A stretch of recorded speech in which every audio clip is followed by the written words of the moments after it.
ఇడ్లీలోకైనా దోశల్లోకైనా సూపర్గా సెట్ అయ్యి ఒక చట్నీ అయితే చూపిస్తున్నా అండి.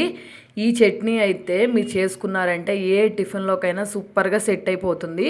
ఫస్ట్ ఒక మిక్సీ జార్ తీసుకొని అందులోకి సన్నగా కట్ చేసుకున్న కొబ్బరి, ఎండు కొబ్బరి, నెక్స్ట్ అలాగే ఒక 1/2 కప్పు పల్లీలు, అలాగే ఒక 1/2 కప్పు వేయించిన శనగపప్పు ఉంటాయి కదా ఇవి, నెక్స్ట్ ఏమో కొంచెము చింతపండు ఒక 2 రెమ్మలు అనుకోండి, నెక్స్ట్ అలాగే 4 రెబ్బలు వెల్లుల్లిపాయలు, నెక్స్ట్ మనం కరివేపాకులో ఒక రెమ్మలో హాఫ్ వేసుకోండి. ఫస్ట్ టేస్ట్ చాలా బాగుంటుంది. నెక్స్ట్ టేస్ట్కి సరిపడినంత సాల్ట్ అయితే యాడ్ చేసుకోండి. ఫస్ట్ మనం ఇవన్నీ తీసుకున్నాం కదా, వీటన్నిటిని బరకగా అయితే గ్రైండ్ చేసుకోవాలి ఫస్ట్.